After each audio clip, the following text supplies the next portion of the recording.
Greetings from Galveston, Texas. And happy Mardi Gras. We ended up in Galveston for the month of February, and this is actually the first weekend we've been able to get downtown and check things out. And so far, it's been a lot of fun. A lot quieter around here than it normally would be this time of year because we said happy Mardi Gras, but it was a somewhat limited parade.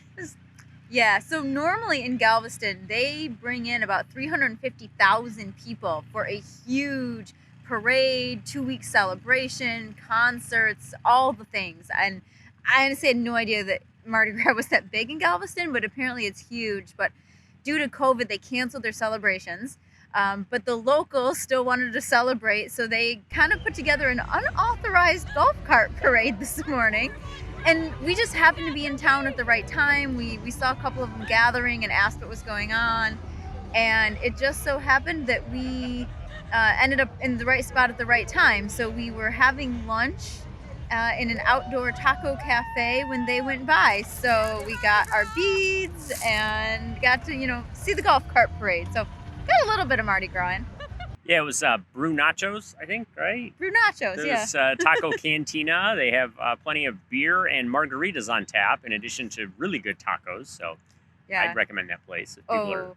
I would definitely recommend it. I mean, we know we love our tacos. And they had some really interesting tacos. So they're all, a la carte. And each one was a corn tortilla, then wrapped in a flour tortilla. And they're, little-ish size, a little bigger than street tacos.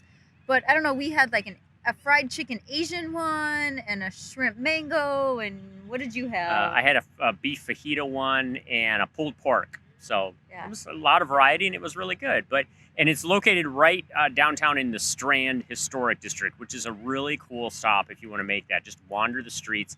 The shops themselves are kind of touristy. Very touristy. But the buildings and the history, and I think the city does a really good job of, there's historic signs all along the sidewalks where you can stop and read. And they're kind of long, but they're really interesting. And they get into the whole history of everything from, the 1800s and things that were going on in this city at that time. And the big hurricanes that hit in, 1900 was the big hurricane. Yeah. And then before that, obviously, then the Civil War and the role that Galveston played and how the buildings were used at the time. I just thought it was really interesting. Yeah, I really enjoyed the history because I'd done a little bit of reading ahead of time on Galveston, specifically the hurricane, but not really much else. And so I honestly didn't really know a whole lot about the Civil War history or any of the main players in Galveston, such as the Moody family. And there's a lot of things here in town named for the Moody family. And so hopefully we'll get to check some of those out throughout our time here. But yeah, I did really enjoy the historical signs, and as well as they put pictures of the original buildings too. So you can kind of stand there and see present day versus old time and see, what's changed. And apparently they've had a lot of fires. So some of the buildings have been rebuilt, reconstructed, damaged by multiple hurricanes over the years. So in some cases they're missing their third and fourth stories.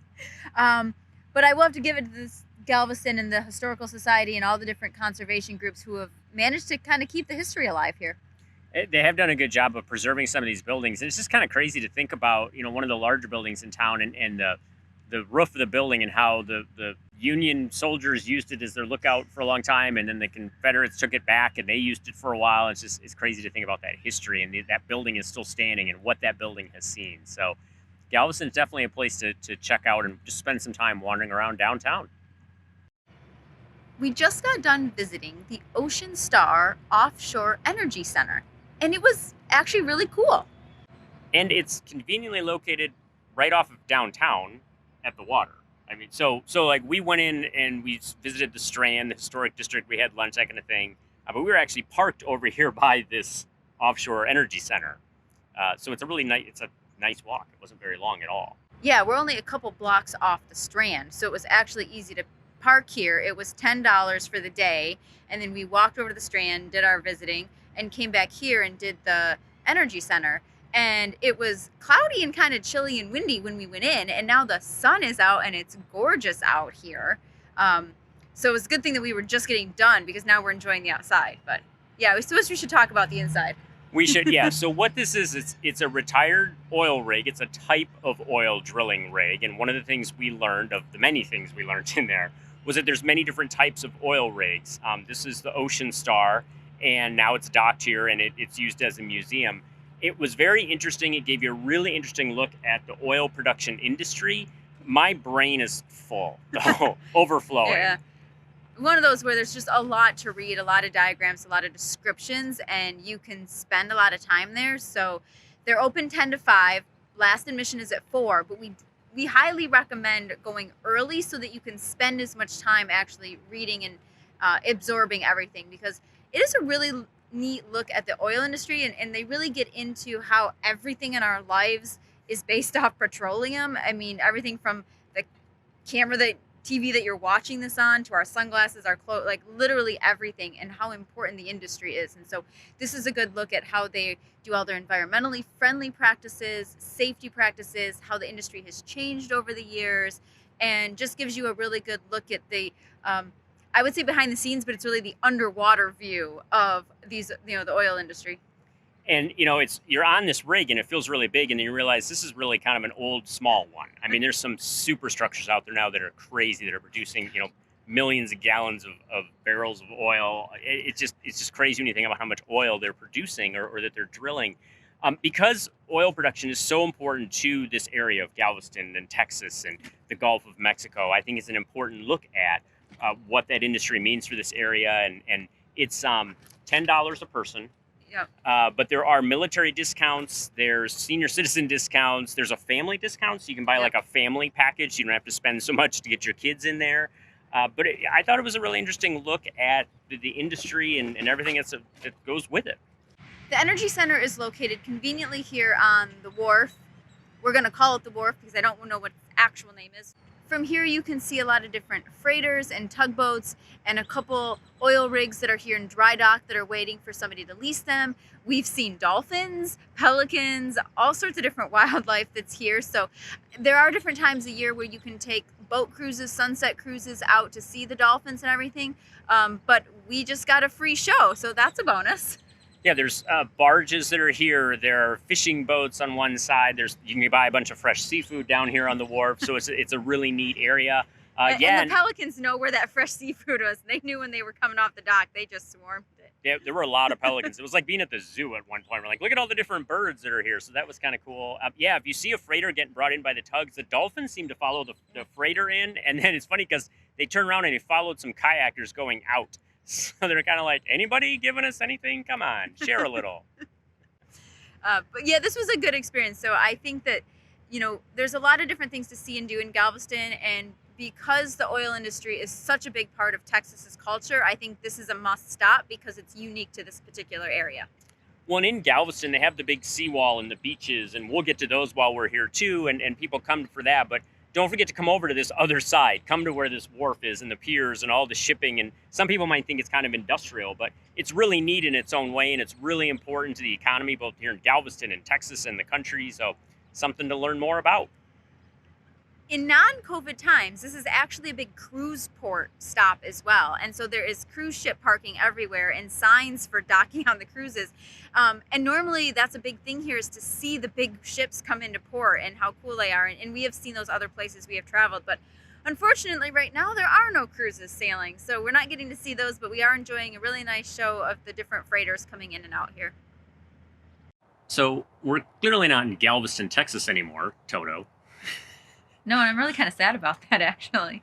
But, as we go to put these videos together, we're always going through all the different footage we took and what's a great thing to share with you. And there is a lot in Galveston. There was a lot to do, as you saw just from this video. And there's actually enough that there's going to be a Galveston Part 2. So watch for that coming up soon. But one of the things I realized is we never really shot video of the restaurants we went to. And restaurants and food in Galveston was a big part of that trip. That might be an understatement because we ate a lot in Galveston. We kind of way overshot our food budget pretty much for the entire 3 months we were gone just in Galveston. But that's because it was so worth it. Galveston is a foodie town, especially if you like seafood. I mean, it's right there on the Gulf. There's all kinds of special seafood that's available there, and it was really good. And you kept finding more and more restaurants, and you were like, well, we need to try this one, and this one, and this one. And that brings up a good point, though, because you need to talk to locals and find out where there is to eat in the area that you might not think of. And you actually found a great Facebook group.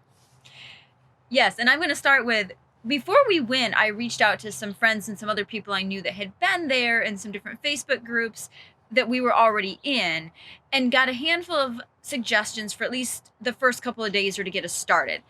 Then I discovered a Facebook group called Galveston Eats. So right then and there you can see that where this is going. And it's simply run by the locals, many of them the restaurant owners themselves. And so they were a wealth of information.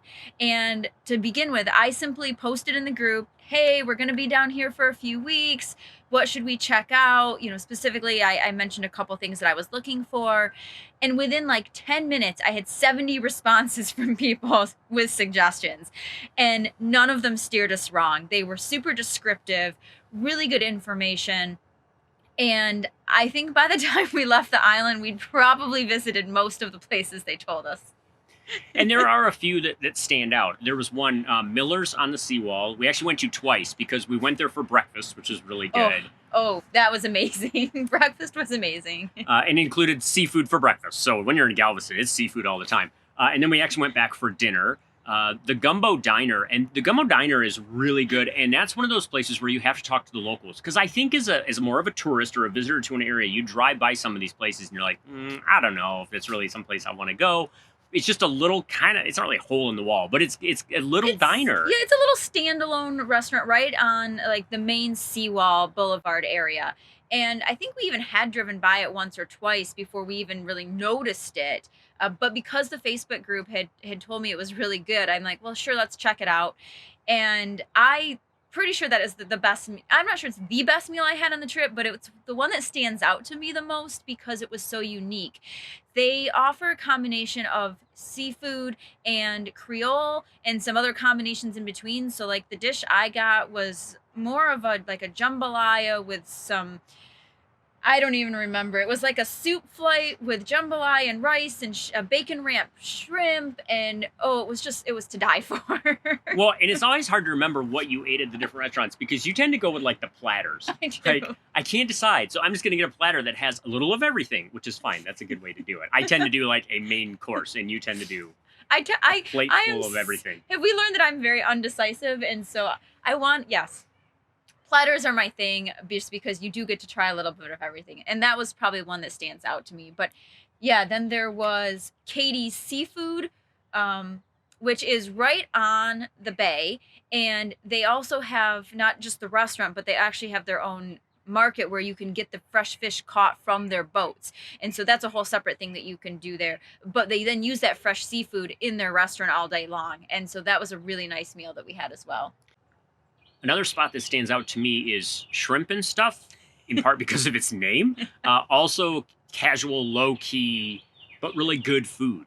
Yeah, everything there is fried. Well, they actually have two locations. And the one we went to was everything is fried. It's more like fast food shrimp where you walk up to the counter, you order, and then you pick it up at the counter and go sit down. But in terms of ordering, not in terms of quality. The quality was fantastic. The quality is fantastic. But your style, it's not a sit down, get served kind of restaurant. It's order and pick up the counter kind of situation. But I had the coconut shrimp, which were really good. You had a really good shrimp po' boy that looked fantastic. Really nice sandwich with a ton of huge shrimp on it, so that was really good. But everything is, it's just very casual, go out on a Friday night with your family, a group of friends kind of thing. That was nice. So that was really good. And then it was towards the end, we actually went out for breakfast again at the Sunflower Bakery and Cafe. Okay, we'll get it straight one of these days. Sunflower Bakery and Cafe. I didn't have seafood on that. No. I had a bread pudding French toast, which was delightful.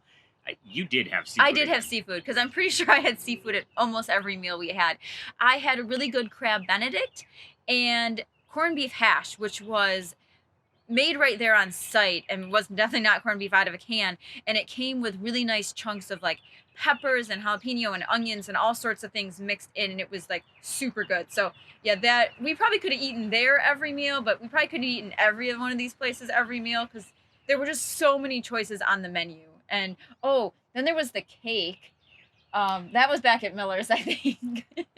Miller's had, yeah, I had a wonderful cake that was there. You had that's where you had the giant The giant brownie. brownie. Yeah, back at Sunflower Bakery before we left after breakfast, we ended up buying bread that they make right there to take with us. So that was wonderful. It was all good. I can't think of a meal that we had that we second guessed ourselves in any way. We've listed some of the restaurants that stood out. There's so many more that we went to, and there's so many more in town we Oh, even didn't even hit while we were there. no, yeah, there's everything from, expensive ones to the casual ones and everything in between. There's actually a lot of food trucks in Galveston. We never really made it to any of the food trucks just because of the time of day that we would get there. Some of them are only open, during the day and we were working, or on the weekends we were busy. So there's just so much to check out. But the Galveston Eats Facebook page is definitely one I'd recommend if you're going there. There's some other ones as well, but that was one I found to be the most helpful. It's a town where you want to plan to eat out and take advantage of it. It's a town where you want to save some of your food budget so that you can go eat out, because if you're there, you might as well enjoy it. You might as well take advantage of the seafood being right there. So we really enjoyed that. That was something that I would recommend making sure you make Yeah. time for and budget for, because that's a big part of the experience in Galveston. Right. I mean, we like food, and we're always willing to try the local places no matter where we go. We usually go out at least once, but this was one place where that was part of the experience. Like the whole month, that food was part of the experience. All of Galveston was wonderful. As I said earlier, there's a ton of things to do there. There will be an entire second video, so keep an eye out for that. In the meantime, keep on trekking. And we'll see you out there.